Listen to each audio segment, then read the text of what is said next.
Yo, yo, yo, yo, yo, what's up, man? Welcome back to another episode of the Damn You2 Sports Talk Show. This your boy Ralph Sneaks. Coming back with another episode. Oh man, hell of a weekend.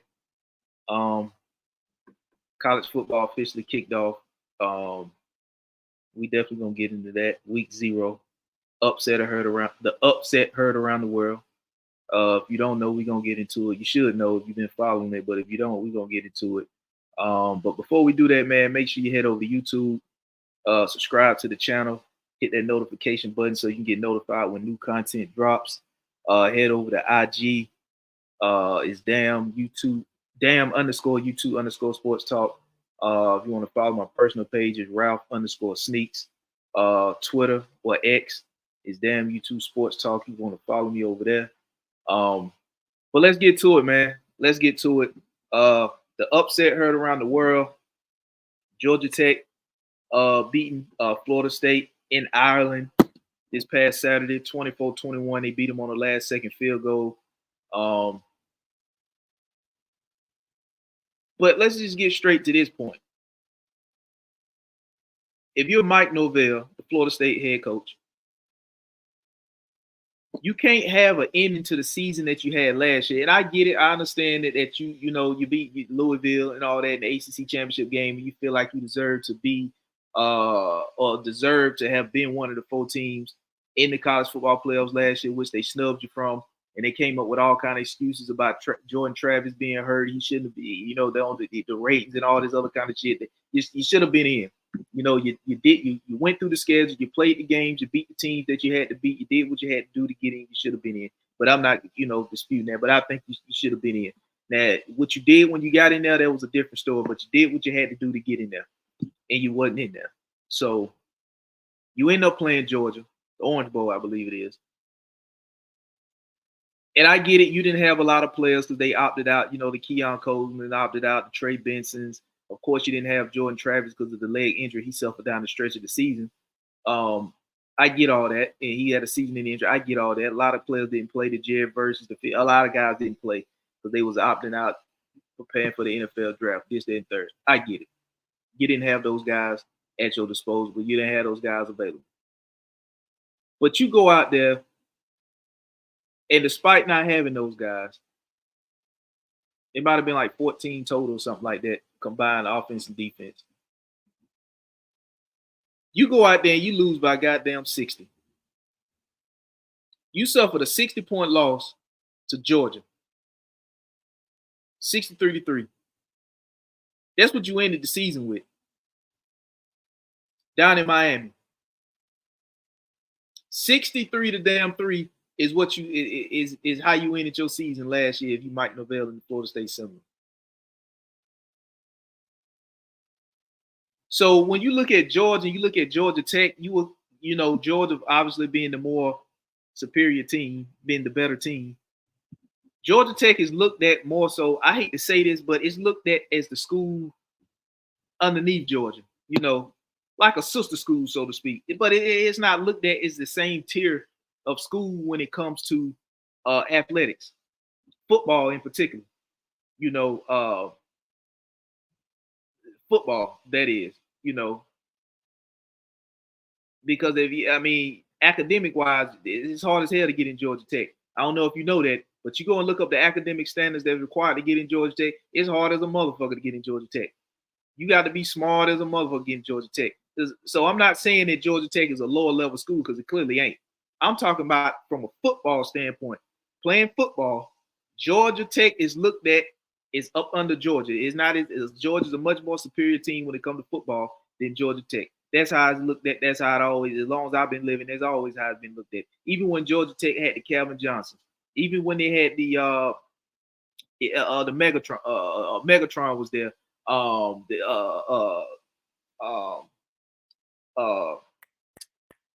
He just died. Played with Denver. Demaryius Thomas, he was there. The Darren Wallers was there. The quarterback Hamilton was there. Jonathan Dwyer, the running back, Tashard Choice. Those guys were there. They still wasn't looked at as a team that was Keith Brooking, the linebacker, when he was there. Those still wasn't guys that teams that were looked at as being better than Georgia. So they was looked at as to be like Georgia's sister school, like the school beneath them. You know what I'm saying? Or they wasn't looked at as the superior team to Georgia. They looked at as the team below Georgia, right? So you Florida State, you go out there and you get your ass handed to you. I'm talking about completely handed, a complete demolition in the Orange Bowl, where you had to suffer a 60-point loss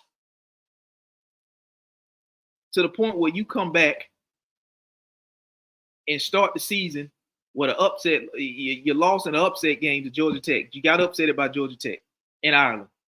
4,000 goddamn miles away, you got upset.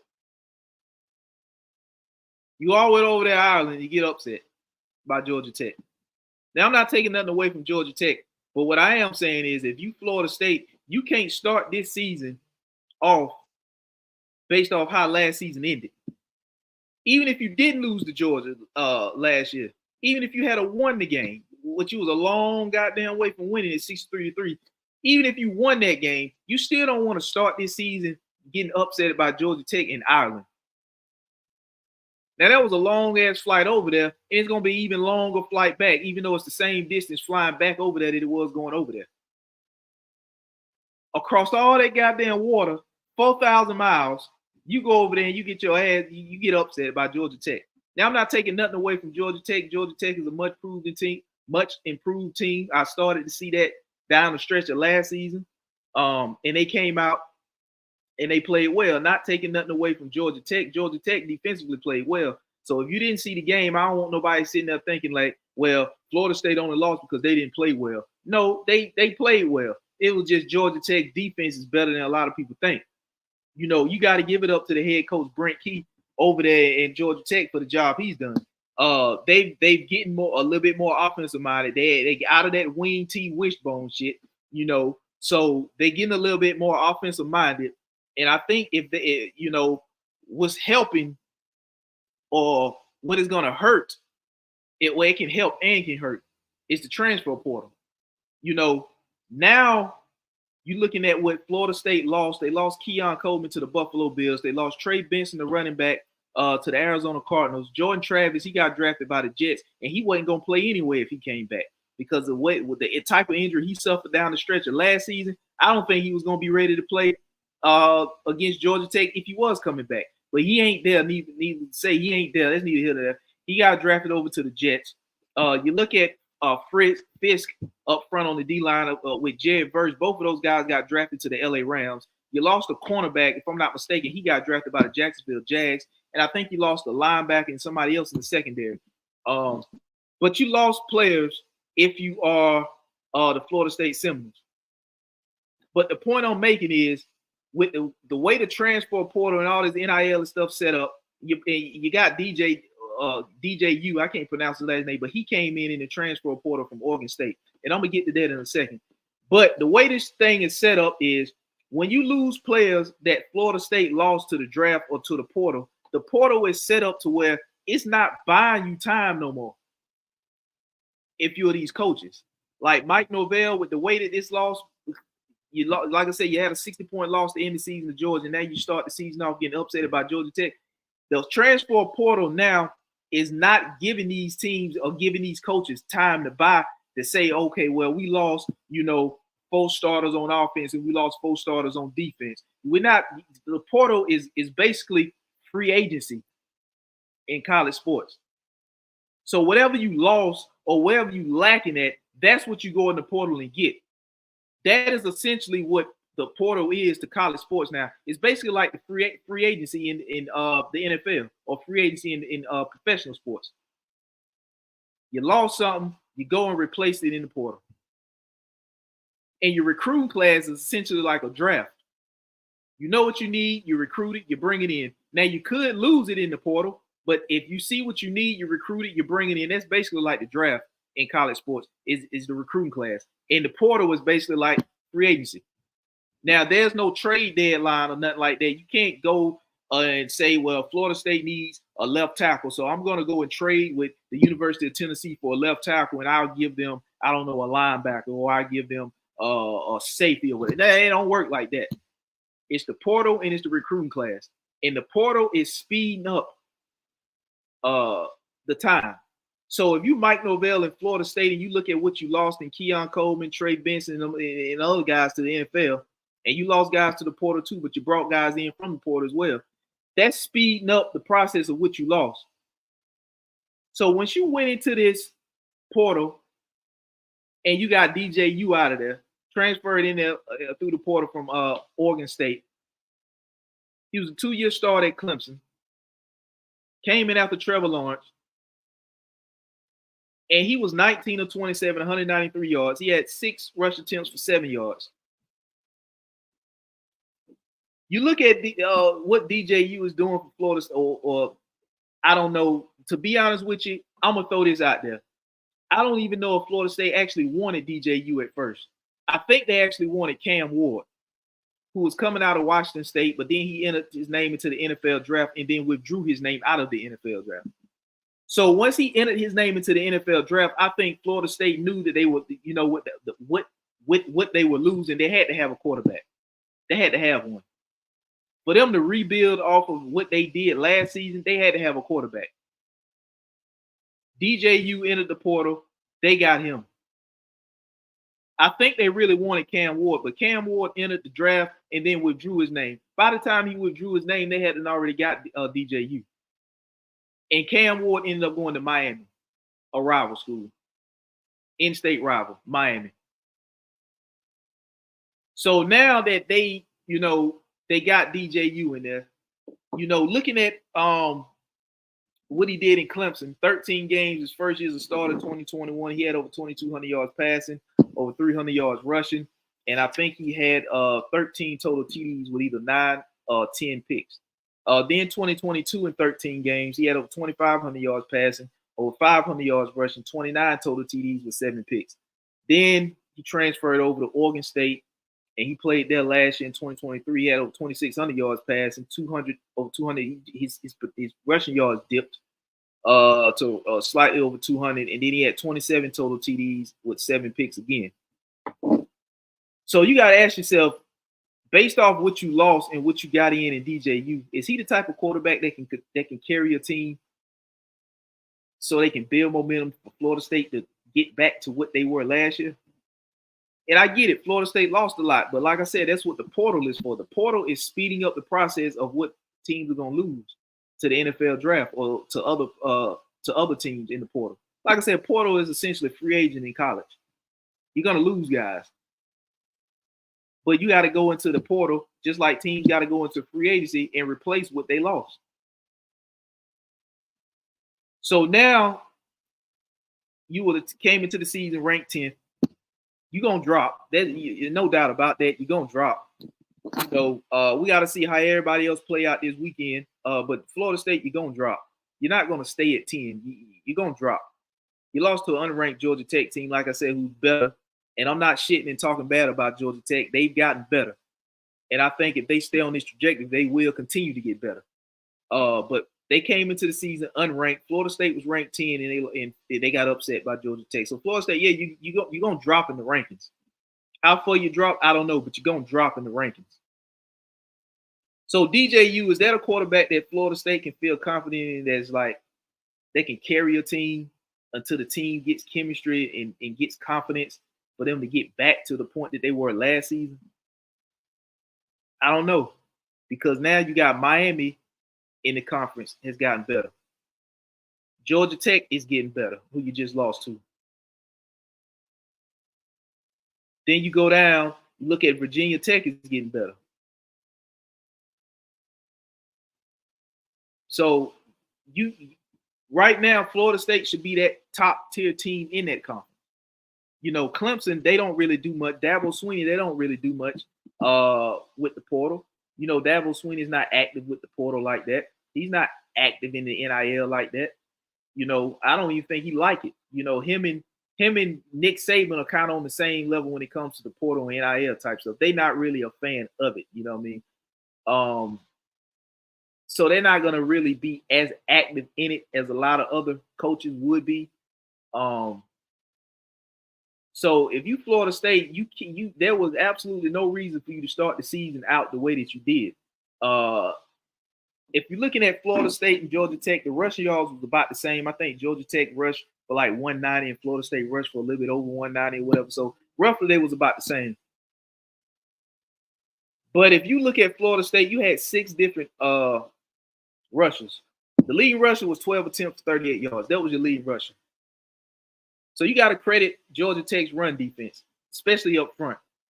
They didn't let Florida State get loose in the run game to open up the pass game for DJU. And that's what I mean by can you trust DJU? Because this game right here was basically set up for DJU to throw the ball all over the field because they stuffed the run. I think DJU that I can remember only got sacked maybe once or twice in this game. DJU, like I said, he was 19 of 27, 193 yards passing, and he only had 7 yards rushing. So he had 200 total yards.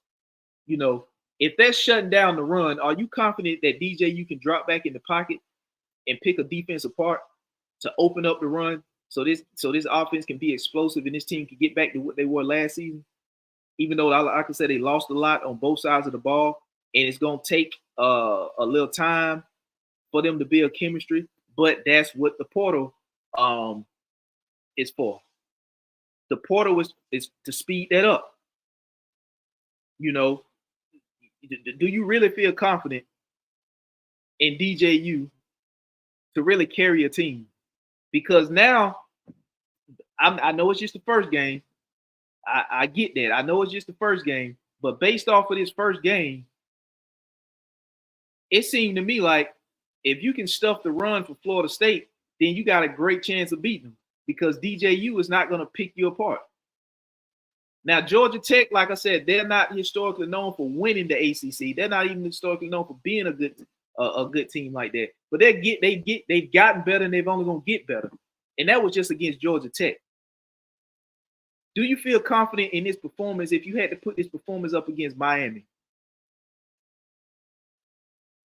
If you had to go on the road to, let's say, Virginia Tech or somewhere?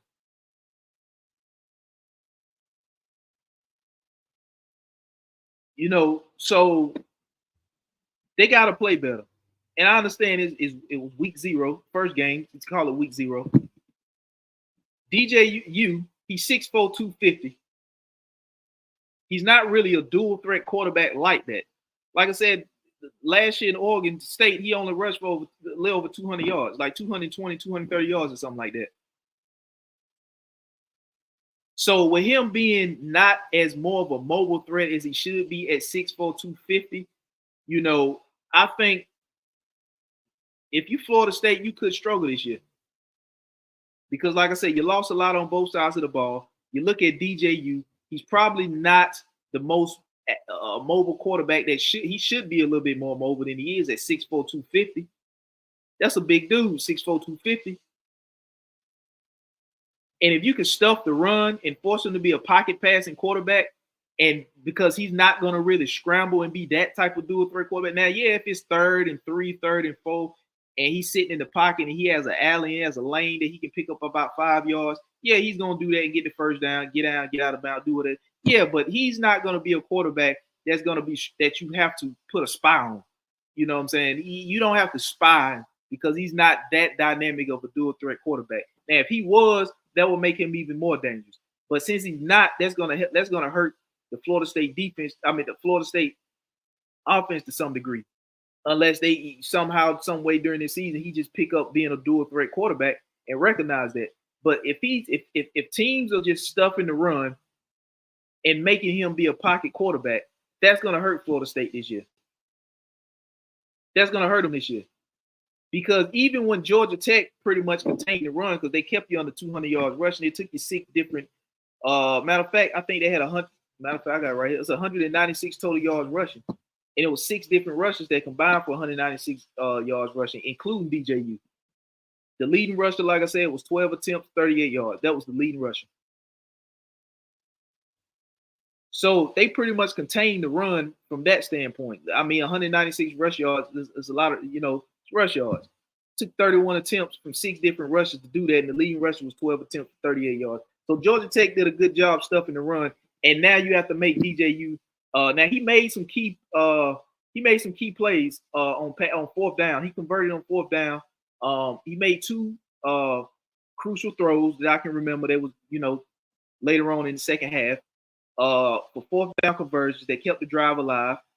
Um, and he also made a nice back shoulder throw in which the receiver turned around, caught it on the back shoulder, and got the foot down in bounds before drug his foot down in bounds before getting tackled out of bounds or whatever. So he made a couple nice throws. But what I'm saying is, when push come to shove and your run game ain't there, is he's the type of quarterback that can get you about 300 yards passing a game. If the game came down to that, is he the type of quarterback that can throw for about 300 yards a game?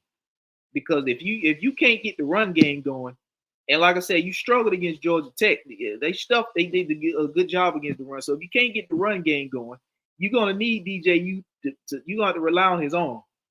And if he can't give you about 300 yards passing, then Florida State might be in trouble. They might be in trouble because there's no trade deadline in college football, in college sports. There's no deadline that you can say, okay, well, we're going to go and trade with Tennessee, or we're going to go and trade with Florida Atlantic. They got a nice receiver down there, 6'3", 220 pounds. Yeah, I mean, he's a nice 6'4" receiver. We can make a trade with. No, it don't work like that. You got to get him out the portal. If he enters the portal, you get him out the portal. But like I said, if you Florida State and your run game ain't hitting, can DJU be a guy that you rely on to pass the ball for 300 yards a game to open up the run game, which will make life easier for you? Can you rely on that? Now, hopefully this week 0 was just some kinks that they got to get worked out. But once again, like I said, that's what the portal is for. The portal speeds up the kinks. That's going to take a couple seasons to work out because of what you lost. Now if you Georgia Tech, this win is building momentum for your season. Like I say, you ended the season, you lost to Georgia to end your season. But coming out beating a 10th ranked Florida State team in week 0 over in Ireland, that was a hell of a way Georgia Tech had to travel to, all the way across that damn water to Ireland. That's about 4,000, damn near 4,000 miles of travel. So you go over there and you upset the 10th ranked Florida State team. That's a damn good win to jumpstart your season if you Georgia Tech. If you Brent Key and you Georgia Tech, you're looking at this offense. You now got confidence going into week 2. Well, hold on. Let's backtrack a second. Let me backtrack one quick second. Let me backtrack 1 second. Let me look at Florida State's schedule.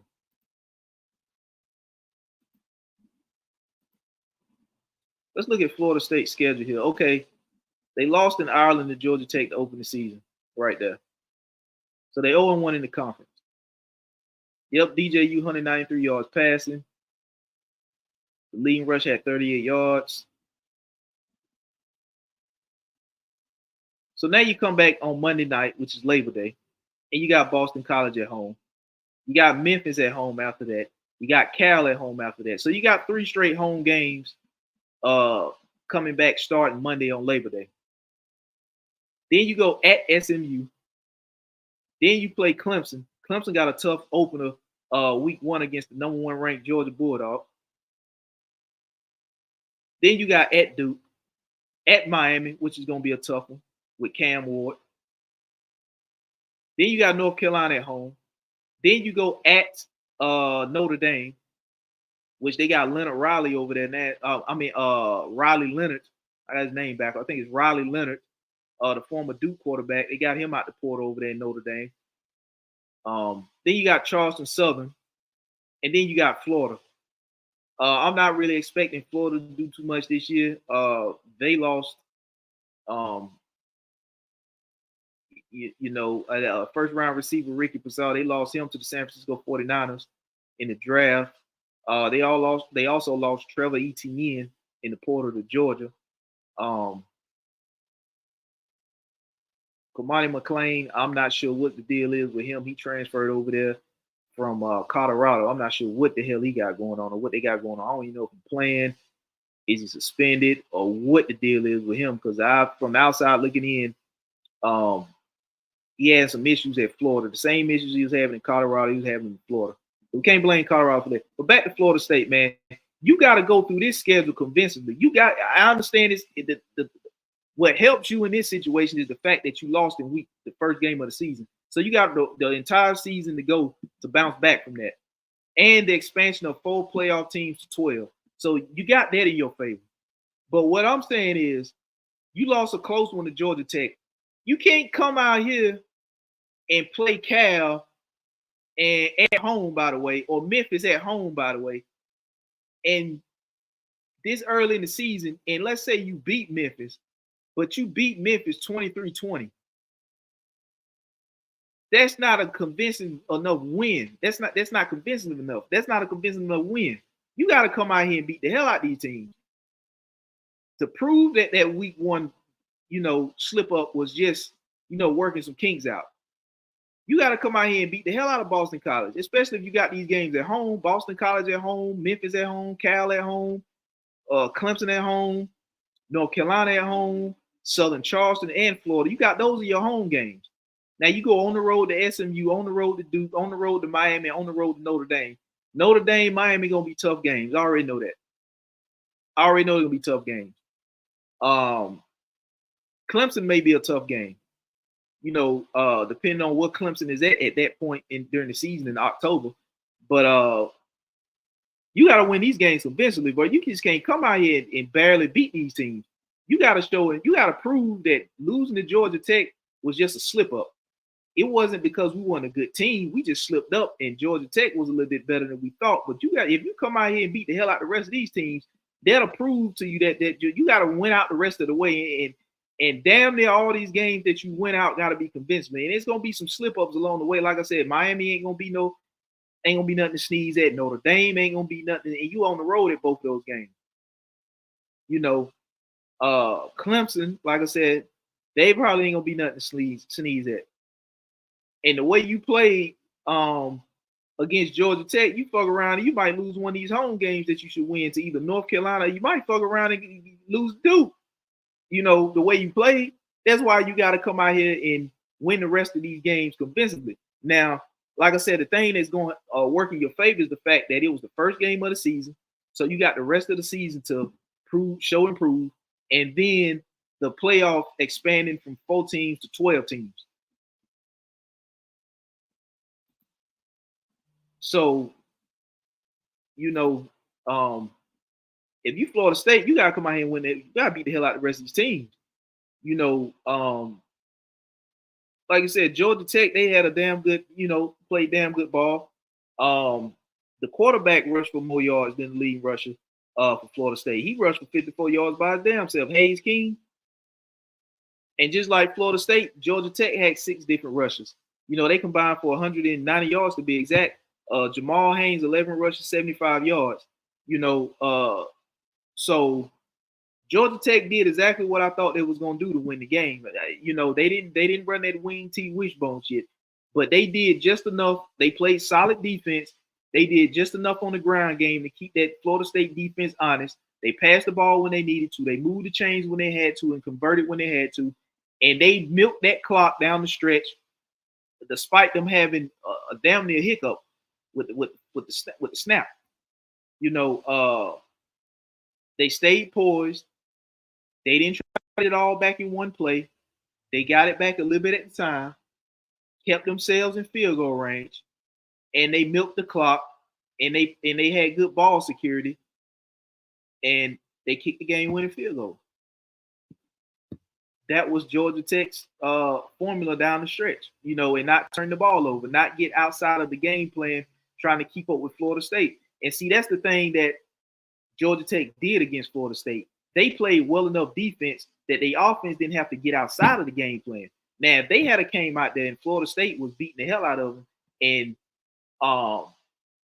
if it had been a back and forth shootout type thing, if both offenses was just going down the field, scoring at will, moving the chains down the field at will, then I think down the stretch, Florida State would have won the game, because I think Georgia Tech would have got outside of their game plan and done something that they wouldn't normally do to win the game, and it would have cost them. It would have been a costly turnover that cost them, because they was going outside of the game plan to try to play Florida State's game rather than stick with the game plan and play their game. But it didn't work like that. Georgia Tech played good defense that game, and they didn't have to. And as a result of that, they didn't have to go outside of their game plan offensively to keep up with a Florida State, because the defense kept Florida State. They neutralized Florida State to some degree. And it allowed them to stick with their game plan offensively and not try to play Florida State's game, but stick with their game plan and play their game. You know what I'm saying? So that's what happened. And I knew they were going to do that on the final drive. They're going to milk the clock. They're going to take this thing down. And if there's any time left on the clock, it really won't be enough time for Florida State to move the ball because they really ain't been electrifying going up and down the field all game. So with the way Georgia Tech has been playing defense throughout the game, if it is some time left, I don't think it's going to be enough time with the way Georgia Tech defense is played for Florida State to move down the field the way they need to move down the field to win this thing. So they did exactly what I thought they were going to do down the stretch. But I didn't think that Georgia Tech was going to upset Florida State. Let me be clear with that. But when I seen the way the game was going and it got sticky down the stretch, Georgia Tech going to do. They going to milk the clock, run the ball, play ball security, not do nothing that's going to get outside the game plan that's going to cost them with a turnover or whatever. And then they're going to get themselves in field goal range, and they're going to kick a field goal. And like I said, if any time was left with the way Georgia Tech defense was played, it wasn't going to be enough time for Florida State to go down the field the way Georgia Tech defense has been playing that game. So you got that. That's going to hurt. Florida State, you're going to drop. So you might as well go ahead and put it, you're going to drop. Now, how far you drop, I don't know. We got other games coming up this weekend. You know what I'm saying? What you do. We don't know how far you're going to drop, but trust and believe you're going to drop.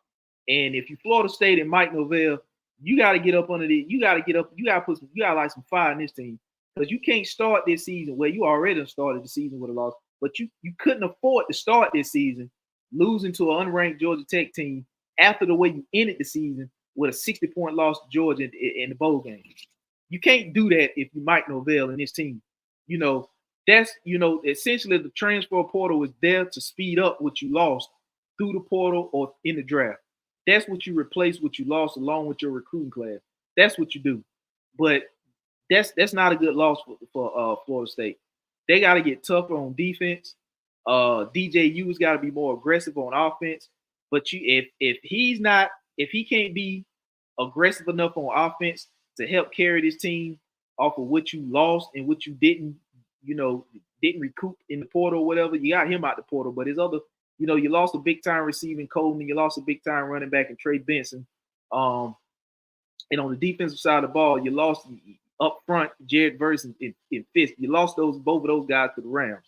So you're gonna have to get tougher on both sides of the ball. And if you're on the offensive side of the ball, it starts with DJU. He's got to be a guy that can carry this team during certain points of this season if they want to get back to the ACC championship game and duplicate what they did last season. Minus that loss to Georgia, that 60-point loss to Georgia, you don't want to duplicate that. But the successful season that you had last year, you have to find a way to get back there. And it's going to start with DJU carrying his team during certain points, during certain times of the season. And if you can't get your run game going for him to do that, if you can't get your run game going to help this team out, that's what he's going to have to do. And if he can't do it, it's going to be a long season for Florida State. But we got college football coming up this weekend, man. We got some notable games. It's going to be played. A lot of good ones. Let's start with Georgia and Clemson. This is going to be at a neutral site. This is going to be in Atlanta at the Mercedes-Benz. If you look at Georgia, I think Georgia's loaded. They lost a few players to the draft, but they went right in that portal, combined with what they already had ready to go on the defensive side of the ball, because Kirby Smart, that's his bread and butter defense. So if you look at Georgia on the offensive side of the ball, of course they lost Brock Bowers to the Las Vegas Raiders, but they got a tight end out of Stanford, Ben Urasek, 6'5", 220. They got him out of Stanford to go along with Oscar Delp, who was there last year. Oscar Delp filled in nicely when Brock Bowers was out dealing with injuries. So now you got two tight ends back, similar to what you had in Big Darnell Washington, the 6'6", 6'7" tight end that you had when him and Brock Bowers was there. So you now got two tight ends again. Darnell Washington interface with the Pittsburgh Steelers. So now you got two tight ends back in there now. You got Oscar Delp back, and you went and got Ben Urasek out. You transferred over 6'5", 220 out of Stanford. You went and got Kobe Young from Miami. He's 6'5", 215 wide receiver. London Humphreys was probably one of the better wide receivers that probably was out of the draft. 6'2", 190 came out of Vanderbilt. Now I think his role in his offense is going to be what they lost in Ladd McConkey. Ladd McConkey got drafted in the second round to the LA Chargers. I think that's going to be his role. That's going to be the type of receiver he's going to be in his offense. That's going to be similar. That's going to be a similar role for him within his offense. You got Trevor Etienne, who transferred in from Florida. You got wide receiver Ra Thomas. He's gone. They dismissed him because he had all that shit going on. They dismissed him. They finally got tired of that shit, dismissed him because of, he probably, I don't even think he's going to be missed. Not to talk bad about him, but what Georgia got coming back combined with what they got out the transfer portal, I don't think they're going to miss a step. They ain't going to miss a beat. Then you got returning wide receiver Dominique Lovett, wide receiver Dylan Bell, and like I said, Oscar Delp, tight end. You got that coming back. You got your whole damn offensive line pretty much coming back. You got about 90% of your defense coming back. You lost Kamar Lesnar, one of your cornerbacks. You lost him to the NFL, to the Houston Texans, and then you lost Javon Bullock to the NFL, to the Green Bay Packers. But Malachi Starks is back. Mikael Williams, the DN, he's back. So you're pretty stout up. Like I said, about 90% or close to 90% of your damn defense is back. You're starting the offensive line. That's pretty much back. You got a Heisman Trophy candidate quarterback in Carson Beck that's going to be back there with all these weapons behind that offensive line. I mean, that offensive line is huge. I mean, they averaging about 6'5", 350, 360 across the board. So good luck getting through that, if you anybody. Combined with these weapons, and like you said, Georgia, they was already, they already known for having a stable of running backs. And then you bring in Trevor Etienne through the portal, which I don't think he's going to play the first half of this game against Clemson. So you're getting a fresh Etienne for the second half, a team that likes to pound on the weigh you out on the ground, So you get a fresh Etienne coming in there in the second half, and they already keep a stable of backs. So they're going to be rotating 2-3 backs. They do 3 sometimes, 2 backs, sometimes 3. So they got a stable of backs that they're going to be rotating in. And you get a fresh Etienne in the second half. Unless he done something else that I don't know about it, and they gave him a full game suspension. But the last I read, he's going to be suspended for the first half of the game. So if that's still the case and that hold up, you get a fresh Etienne coming in the second half with these weapons. And Carson Beck, like I said, he's on the Heisman Trophy candidate watch list. I think Georgia should be running away with this game at Clemson because Clemson, Clemson lost guys too, but like I said, Dabo Swinney, he's not as active in the portal as a lot of other people are. I don't know why. I'm not even sure who the quarterback is over there at Clemson. Like I said, this is DJU's second year gone. Clemson lost a lot on the defensive side of the ball. Hell, they lost, about 3 D linemen to the NFL. They lost about 3 defensive linemen to the draft. They lost Nate Wiggins to the draft. They lost Jeremiah Trotter to the draft. Nate Wiggins drafted by Baltimore. Jeremiah Trotter Jr., son of linebacker Jeremiah Trotter, they lost him to the Philadelphia Eagles. One of the D linemen that they drafted, I think he went to Atlanta, and then they lost 2 other ones. Will Shipley, the running back, they lost him to the Philadelphia Eagles. If you Clemson, you lost a lot. I don't think what you replace is going to be better than what Georgia brought in to replace what they lost. So if you Georgia, I think they're going to have a damn good season. That's my pick to go be a national championship game. Kirby Smart coaching. I think this game right here, boy, this thing could get ugly. If you Clemson and you don't start this game off way, this thing could get ugly.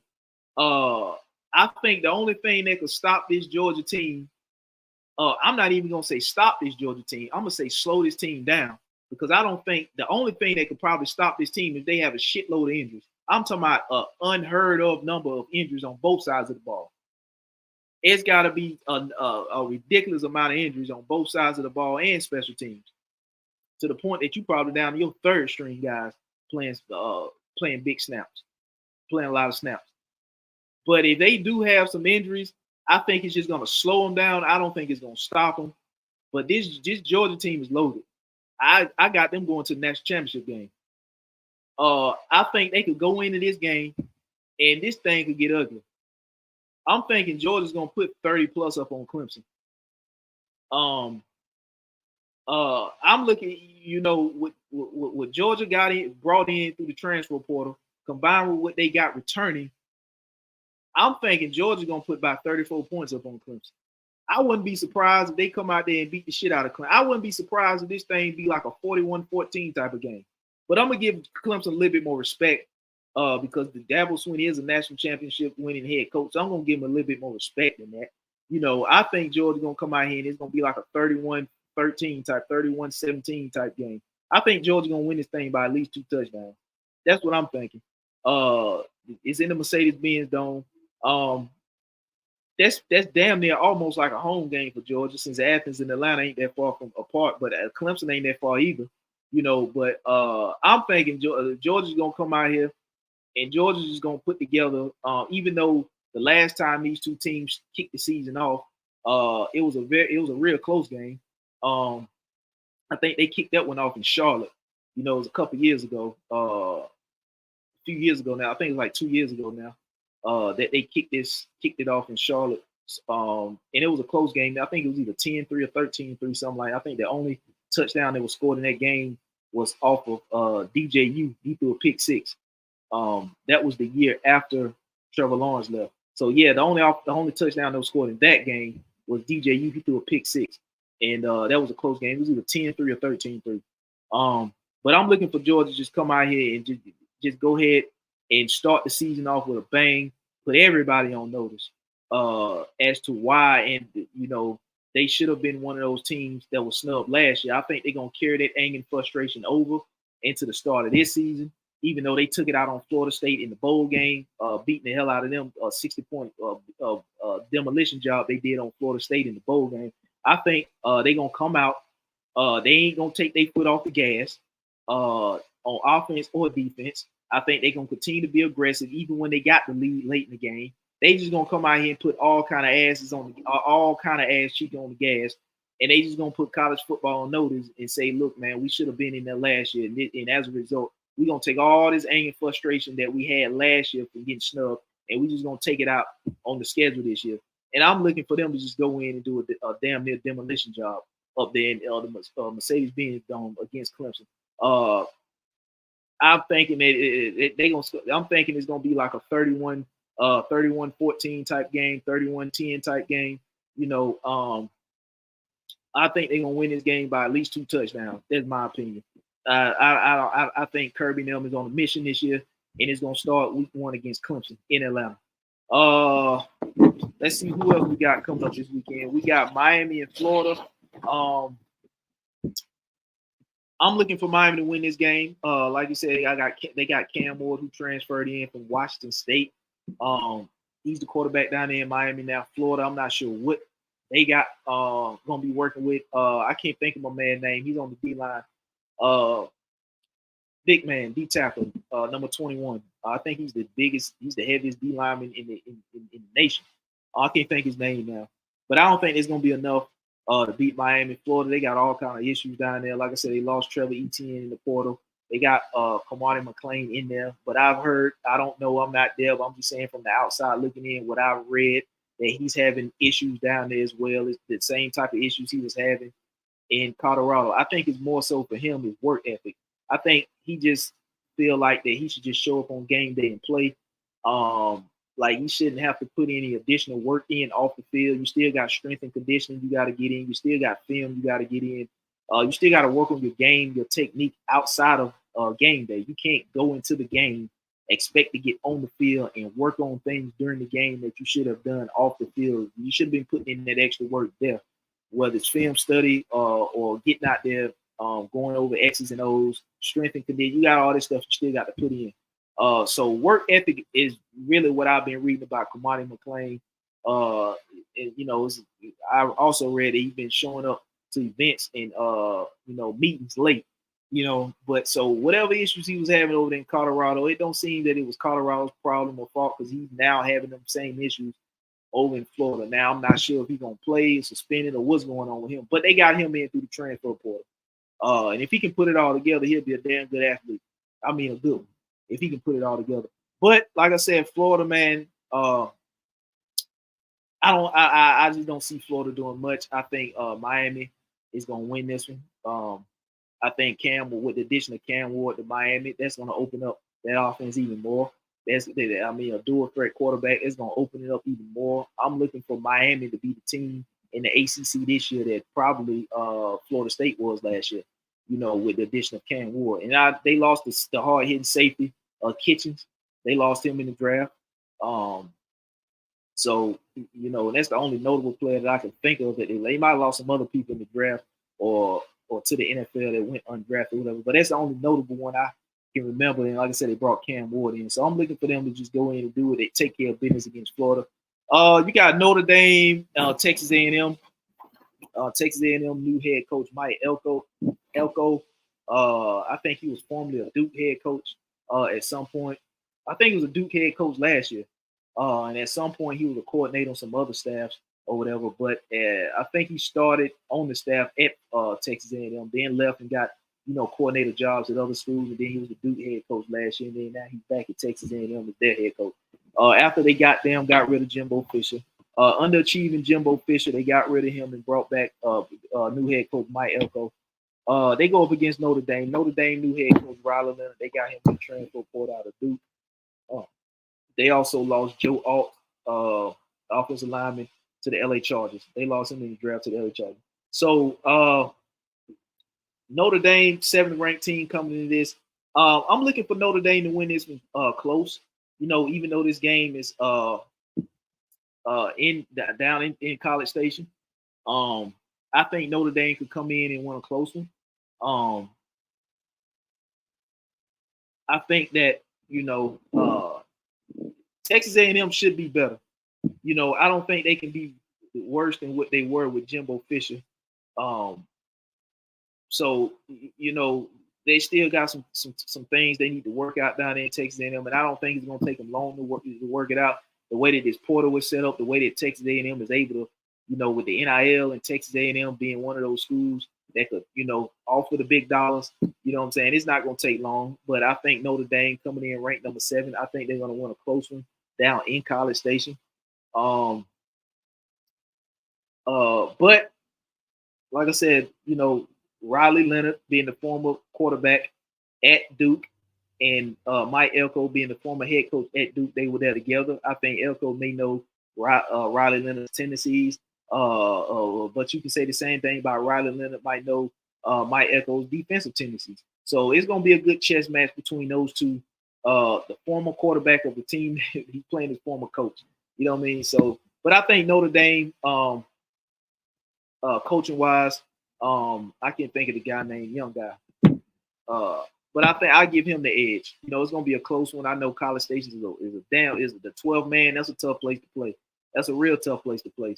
Tough place to play. But I think Notre Dame got enough to go down there and get it done, slightly get it done. I'm not saying they're gonna go down there and run all over Texas A&M, but I think they can go down there and come up with a win to start the season 1-0.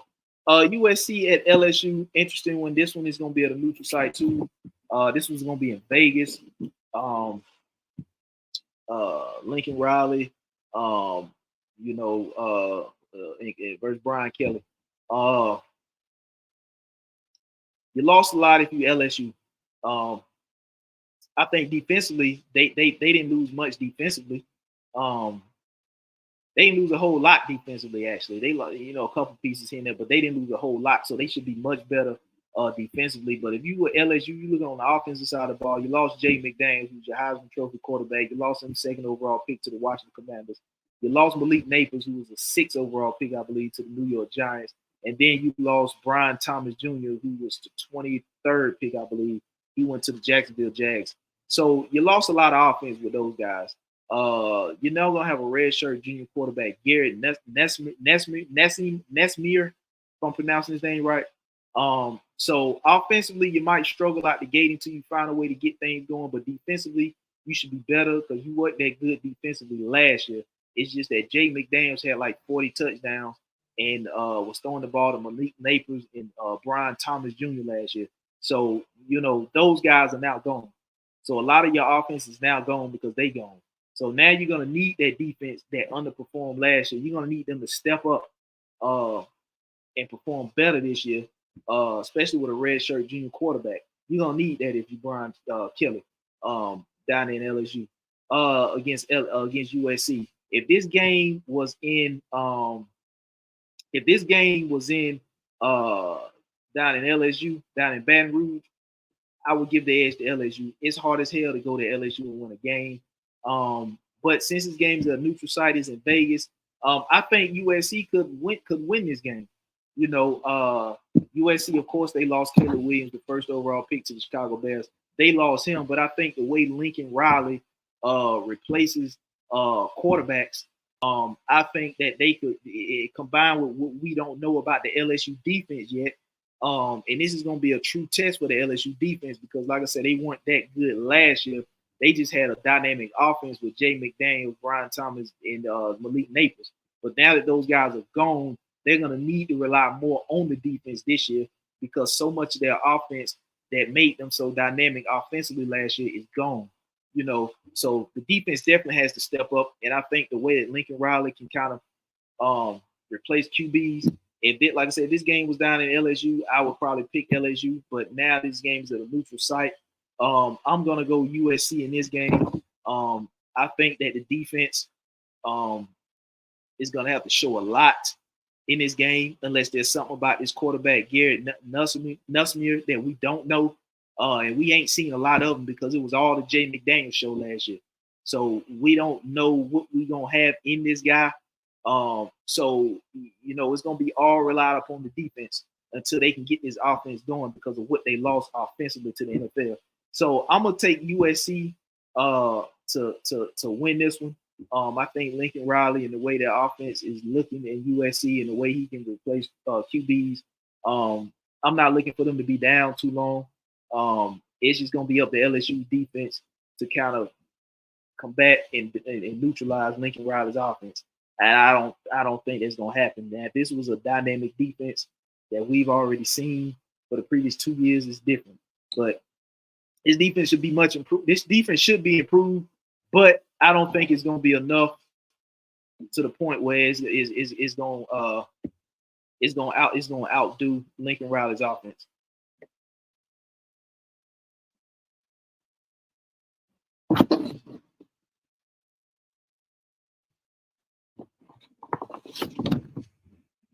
Then you got North Dakota State. North Dakota State, Colorado. I don't even know why I'm pushing this game other than the fact because it's prime coaching. Colorado should be better. They went and did some things in the portal. They lost players in the portal, but they also got players out of the portal. Shedeur Sanders, another year. Dion added to his coaching staff. I think Warren Sapp is over there now.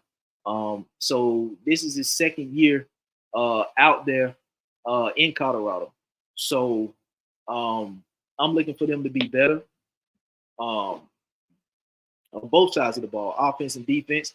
You got to look at the fact that Colorado is now no longer in the Pac-12. They're in the Big 12. So they're going to be playing Big 12 schedule. But they're going to open it up against North Dakota State. They should win this game. Last year, I think they opened up against TCU.